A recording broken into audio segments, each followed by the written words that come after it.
Hi, hello, my name is Gomer Joseph. I hope you've all been having a great day so far. Welcome back to another True Crime Tuesdays video. If you are new, I welcome you. Today, I'll be discussing a requested case of the unsolved disappearance of Sabrina Aisenberg. Sabrina's case is not only tragic and mysterious, but it is also extremely confusing. Honestly, it has caused me to just be unsure of what to believe. Now, I encourage y'all to do your own research with this case and not just look at my video for all of the information. Here we go. Sabrina Aisenberg was born on June 27th of 1997 in Valrico, Florida, to parents Stephen and Marlene Aisenberg. I do know that she had two older siblings who were William and Monica. Now, unfortunately, because Sabrina went missing at such a young age, there's not really much I can really say about her personality. I know that around this time she was beginning to crawl and she seemed to have been a very happy baby. On November 24th of 1997, once again, Sabrina is 5 months old at this time and it is 12 a.m.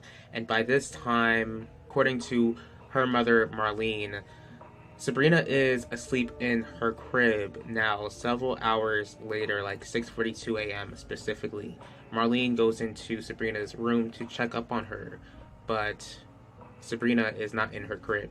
Not only is Sabrina not in her crib, but her blanket, which has like animal images on it, is also gone.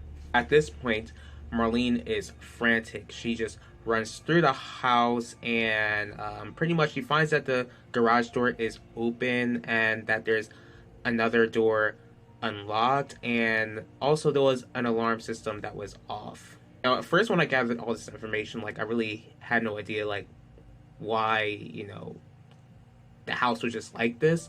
But according to Marlene and her husband Stephen, they explained that when they got the house, the alarm system was already jacked up, so they really didn't feel the need to fix it up because where they lived, it was pretty much a safe area. Since Sabrina is nowhere to be found, Marlene calls the police, and it's a frantic 911 call, and the police do rush over.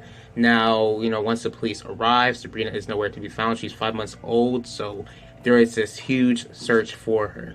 As the search for Sabrina continues, there's, of course, this investigation, and the neighbors are questioned, and there have been neighbors who mentioned that there were several break-ins to houses which had small children in them. There's also one neighbor who explained that their dog was barking, and that this neighbor heard a baby cry outside of her house, about 1 a.m., the time that Sabrina went missing. Now, Marlene and Stephen also had a dog of their own, but they explained that their dog didn't bark at all when Sabrina went missing, and that they didn't really hear anyone go inside of the house. Once the investigators gather, their information, they began to have this theory that Marlene and Stephen were involved in their own daughter's disappearance. So I assume that through the proper channels, the investigators were able to obtain permission to place listening devices in the house without Marlene and Stephen's knowledge. According to the investigators, the recording pretty much had Marlene and Stephen stating that they knew for sure that Sabrina was no longer alive. So these two were later charged in the disappearance of their own daughter in 1999.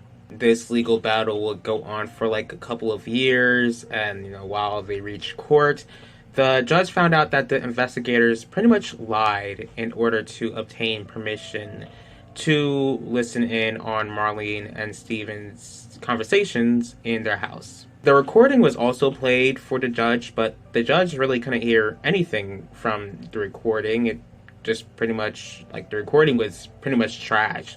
And, the judge wasn't really able to comprehend how the police were able to at least write anything in the transcripts, since nobody could hear what was being said in the recordings. Since there wasn't enough information, or there wasn't enough evidence to support the claim that Marlene and Stephen had anything to do with Sabrina's disappearance, they were cleared of the charges. Since they were cleared and claimed to be innocent, Marlene and Stephen, they had every right to sue because, they went through all this legal battle when all that, time and effort could have been used to track down their daughter. Eventually, there was an agreement for them to have like $2.7 million in damage, but it just turned out that they would at least receive $1.3 million in damages.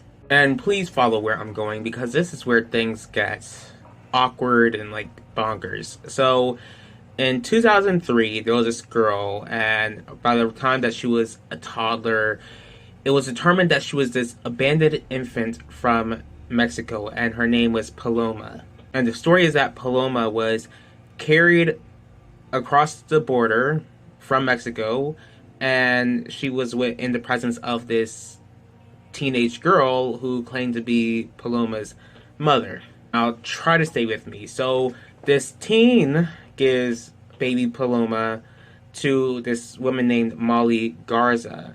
Now, Garla was deported to Spain. I mean, I couldn't tell you why, but she was deported to Spain and she couldn't take Paloma with her. So this Molly woman gives Paloma to a friend who was a nurse, who gave Paloma to her sister. And it's like playing hot potato with a baby. But once the sister got Paloma, they weren't able to adopt Paloma because there was no birth certificate. So this nurse's sister was able to still keep Paloma, but not as like, an official adopted mother, but as a legal guardian. So once again, we reached 2003, and, in 2003, there was this woman who notices Sabrina's, missing poster, and I would assume that it just showed some sort of age progression since Sabrina was born in 1997, and, this woman, she sees a missing poster, and she sees Paloma, and she just assumed that Paloma was Sabrina. Marlene and Steven are notified. They take a DNA test, but the DNA, showed that it didn't match at all, and that Paloma wasn't Sabrina. But of course, to this day, it seems like Paloma's true parentage is still a mystery. In 2008, Sabrina would be like 11 years old by this time. Investigators hear from an informant in, prison that his cellmate was pretty much admitting to getting rid of Sabrina's body. Investigators look into this, but it just turns out that there really wasn't enough evidence to back up this inmate's claim, so no charges were made. Now, according to Marlene and Steven, they do believe that Sabrina is still alive out there somewhere and have hopes that they will be able to reunite with their youngest daughter. If you are watching this video, please be a snitch. Call 911 or call the Hillsborough County Sheriff's Office, which is 813-247-8200. If Sabrina is still alive, then she would be my age. She would be like 27 years old at this point.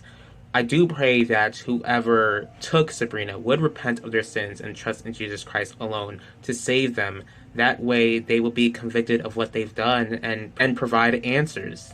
I do pray that God would comfort Sabrina's loved ones. I'm sure that these past 27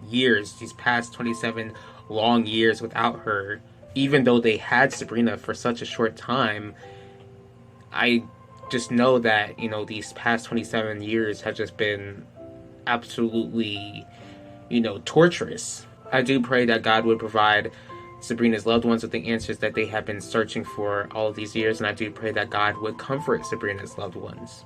I thank you all for taking the time in your day to watch this video. If you did like this video, please feel free to hit the like button. If you have any thoughts on this case at all, please leave your thoughts in the comment section below. If you'd like to see more videos from me, please feel free to subscribe and click the bell to be notified about the next video. If there is a certain true crime case that you would like me to cover, go ahead and let me know. I will see y'all for next True Crime Tuesdays, and I will talk to y'all later.